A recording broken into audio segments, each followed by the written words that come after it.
מי כמוך באלים אדוני, מי כמוך נדר בקודש. Voici le deuxième jour de Hanouka. Alors pour cette fois, j'aimerais partager le premier chapitre du livre des Maccabées. Pour bien savoir de quoi on parle, il faut commencer à lire le livre qui concerne l'histoire, hein, c'est assez logique. Donc je ne vais pas faire une lecture trop longue, je vais faire une lecture, je vais m'arrêter à un moment qui correspond à l'actualité. Voilà, c'est ce que je vais faire. Donc c'est parti, hein. Je mets les lunettes parce que voilà, avec l'âge tout doucement on en a besoin. Après qu'Alexandre, donc premier livre des Maccabées, chapitre 1. Après qu'Alexandre, fils de Philippe, Alexandre le Grand, hein, voilà, Alexandre hein, qui est connu. Après qu'Alexandre, fils de Philippe, macédonien, sorti du pays de Chétim, eut battu Darius, roi des Perses et des Médès, et fut devenu roi à sa place en commençant par l'Élade, il entreprit de nombreuses guerres, s'empara de maintes places fortes et mit à mort les rois de la contrée. Il poussa jusqu'aux extrémités du monde en amassant les dépouilles d'une quantité de nations, et la terre se tut devant lui. Son cœur s'exalta et s'enfla d'orgueil. Il rassembla une armée très puissante, soumit provinces, nations, dynastes, et en fit ses tributaires.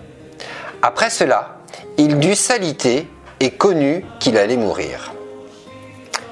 Et ça rejoint un fameux proverbe, avant la ruine, le cœur de l'homme s'élève.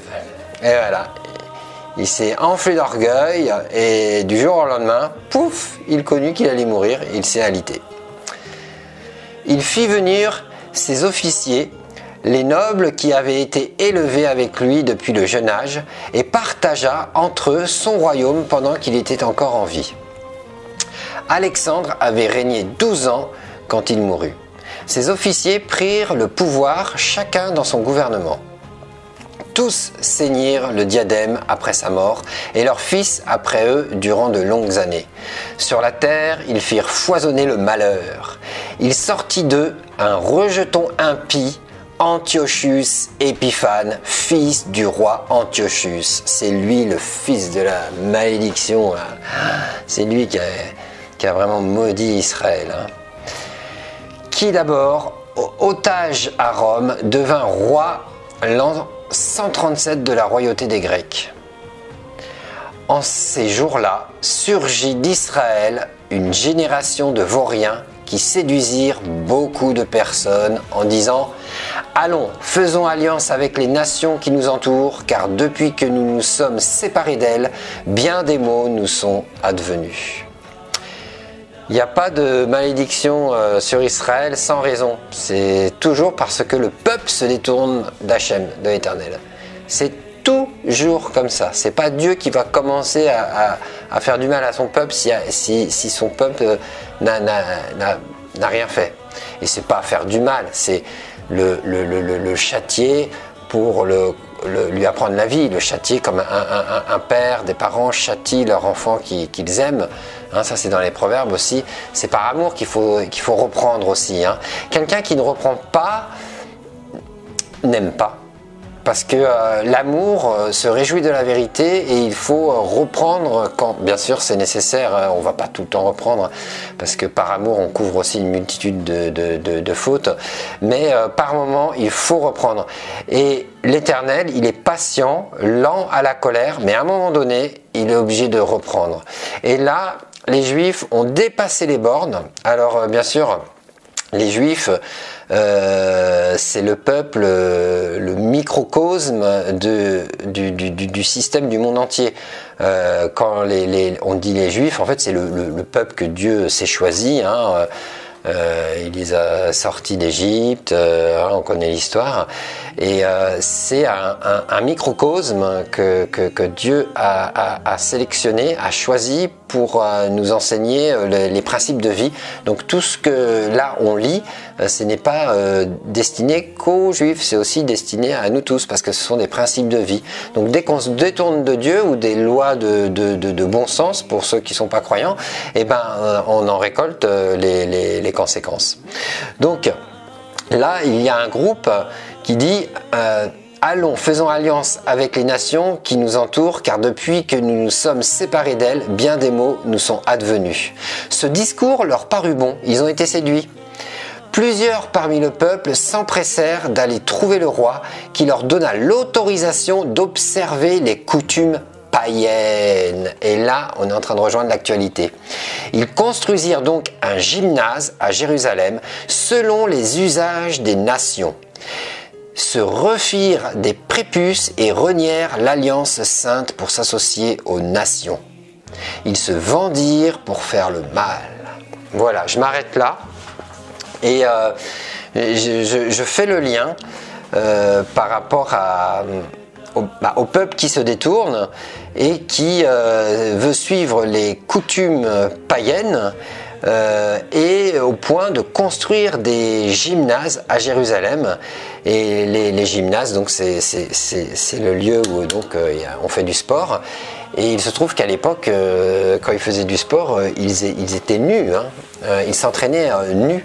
C'était une habitude, une tradition païenne, grecque, de s'entraîner nu et de s'enduire de... Il y a un mot spécial, mais c'est de l'huile là, pour faire briller le corps et tout. Et c'était très tendance. Et j'avais tellement du mal à y croire que j'ai vérifié. Et je suis tombé, genre comme si je tombais sur un fact-checker. Alors je pensais qu'il allait dire que non, tout ça c'est faux, il ne s'entraînait pas nu. Et je tombe sur non. Ah non, en fait c'est faux. Les athlètes grecs n'avaient pas tous des abdos parfaits. En fait c'est ça. Donc voilà, en fait ils étaient bien nus, mais la fake news, c'est qu'ils n'avaient pas tous des abdos parfaits, quoi. Donc voilà, mais ils étaient nus, ils s'entraînaient nus. Et là, je fais le lien avec les stades qui ont été faits pour la Coupe du Monde. Là aussi, je fais un parallèle parce que moi j'ai boycotté la Coupe du Monde parce que c'est ma conviction, et il y en a d'autres qui ont regardé, hein. Ma femme elle a adoré, elle a regardé avec ses amis, mais la finale, juste la finale, hein. Mais moi, même pour la finale, j'ai pas voulu regarder par conviction, parce que je trouve que les conditions de préparation de ces stades sont honteuses. Et le Qatar qui finance en plus le terrorisme islamique, hein, ça se vérifie, hein. Et tous ces morts qu'il y a eu pendant les travaux, vraiment, c'est une honte ce qui s'est passé. Alors ça n'empêche pas que le match était beau, hein, au niveau technique et tout. À mon avis, il devait être beau, parce qu'on m'a fait un petit résumé et en effet, ça donne presque envie de le voir, et c'est dommage que les Français ont perdu, hein.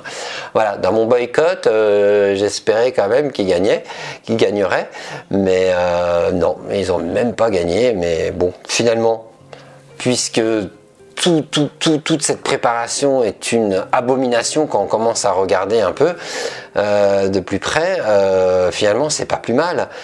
Ces temples d'idoles, ces gymnases dans lesquels ils sont nus aussi, mais ils sont pas nus physiquement, ils sont nus spirituellement. Et ça me fait penser à un passage de la Bible dans Apocalypse 3.17. Apocalypse 3.17, il en parle bien. Hop, pardon. Tac. Apocalypse 3.17. Parce que tu dis, je suis riche, je me suis enrichi, Et ça, c'est les rois du Qatar. Hein. Et je n'ai besoin de rien, et parce que tu ne sais pas que tu es malheureux, misérable, pauvre, aveugle et nu. Je te conseille d'acheter de moi de l'or éprouvé par le feu afin que tu deviennes riche, et des vêtements blancs afin que tu sois vêtu et que la honte de ta nudité ne paraisse pas, et un collier pour oindre tes yeux afin que tu vois. Ils ont une nudité qui est leur péché abominable que j'ai évoqué, et ils se permettent de fabriquer de tels stades aussi beaux. C'est très beau, hein, techniquement, artistiquement, c'est très beau, mais c'est de la grosse séduction, c'est Babylone, c'est Babylone. Et ils sont nus, ils font ça, ils sont nus, ils ne le voient pas, alors qu'ils devraient, voilà, comme c'est marqué, je te conseille d'acheter de moi de l'or éprouvé par le feu, donc vraiment éprouver la parole de Dieu, quoi, hein, étudier la parole, la mettre en pratique et travailler à la sanctification, à la préparation de la venue du Mashiach, afin que tu deviennes riche de l'enseignement de la Torah et des vêtements blancs au travers de toutes les bonnes actions, les mitzvot, ça nous revêt de vêtements spirituels, afin que tu sois vêtu et que la honte de ta nudité ne paraisse pas. Donc je fais ce parallèle entre Hanouka, ce qui a fait chuter les Juifs de l'époque, au point même de refermer, de refaire faire des prépuces, et en rognant l'alliance sainte, hein, pour s'associer aux païens, aux nations. Et ils ont fait ça, hein, parce qu'à Jérusalem, quand ils ont fait des gymnases en adoptant les coutumes des païens, ils devaient être nus, et qui dit nu dit circoncision visible, et qui dit alliance visible dit que ça va pas, il faut retirer cette alliance. Il faut la retirer parce que c'est blasphémer le nom de Dieu, et même eux dans leur propre conscience ils veulent pas le blasphémer pendant qu'ils sont nus en train de jouer avec d'autres, donc ils préfèrent refermer cette alliance. Quelque part c'est peut-être mieux comme ça, hein. Mais voilà, on est dans des abominations, c'est mieux dans le pire du pire, pire pour pire, hein. Foutu pour foutu, paumé pour paumé, oui, mais il faut sortir de tout ça, il faut sortir, il faut fuir, il faut sortir du milieu d'elle, quoi, de cette grande Babylone. Donc c'est pour ça que moi j'ai boycotté, mais au niveau foot, moi je respecte, hein, ça devait être très beau, et peut-être que même je regarderai le match de la finale après coup, parce que je tenais surtout à boycotter la période, là où ça se fait. Mais une fois que c'est fait. Maintenant, je peux regarder ça en archive historique, hein, voilà. Mais sur le moment, non, je ne cautionne pas du tout. Et j'ai été... pour moi, j'ai eu une confirmation là. Il faut pas tomber dans ces pièges de séduction du monde, parce qu'on en perd l'alliance et on devient nu devant Dieu. Et on le voit bien avec le grand péché d'Israël, et c'est ce qui a permis à Antiochus de venir, parce que Dieu a ouvert une porte à Antiochus pour qu'il puisse reprendre les Hébreux dans leur apostasie, voilà, parce qu'ils ont été séduits par les nations. Voilà. Donc vraiment, veillons à l'alliance. Pour les Juifs, veillez à votre alliance par la circoncision, et nous des nations, c'est l'alliance par le sang de Yeshua. Donc c'est à nous aussi de veiller à ne pas nous corrompre au travers d'activités gymnastiques, footballistiques et autres.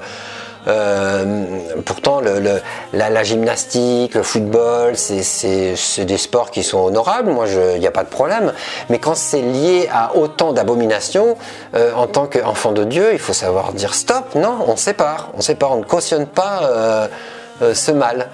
Alors que si on regarde et qu'on s'en gargarise et qu'on s'en réjouisse et qu'on en fasse la fête, et que même à la fin on perde, concernant les Français, bon alors en plus, hein, on a tout perdu. Non, c'est pas bien, il faut pas.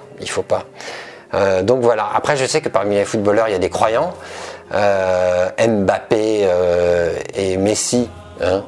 D'ailleurs c'est pas pour rien que Mbappé il a perdu contre le Messi, on peut que perdre. Donc il faut plutôt être avec et pas contre le Mashiach. Donc voilà, mais ils sont croyants, mais est-ce qu'ils se réfèrent à la parole de Dieu? C'est ça la grande question, quoi, parce que je crois oui, mais est-ce que tu fais la volonté de Dieu? Tu crois en Dieu? Oui, oui, même les démons croient que Dieu existe et ils tremblent, hein, mais ils font pas sa volonté. Donc je dis pas que ce sont des démons, hein, c'est un exemple, hein, c'est un passage biblique. Hein. Mais voilà quoi, enfin, à un moment donné, la vérité, ça demande un peu d'abnégation, hein, parce que ma chère, elle aurait bien voulu regarder le match. À un moment donné, j'étais un peu combattu, hein, parce que l'esprit de séduction est très fort. Mais j'ai fait non, non Seigneur, il y a trop de choses qui vont pas. Je ne regarde pas. Mais bon, voilà, moi j'en parle et je dénonce, mais ceux qui regardent, ils regardent, et puis voilà, enfin, hein, voilà, chacun est libre. Ils ne vont pas nous imposer de regarder les matchs de foot. Hein. Enfin, remarque, si ça dégénère comme dans le livre des Maccabim, ils pourraient nous imposer à regarder hein, ces matchs. Hein, sinon, ils nous tuent. Hein, ça se pourrait. Hein. Mais dans ce cas-là, on se lèverait, hein, je pense. Hein. Voilà, on a été préparé là depuis quelques temps. Là. Donc, voilà. Donc, je m'arrête parce que je vais faire des partages courts. Peut-être qu'il est long celui-là. Donc, voilà pour le jour 2.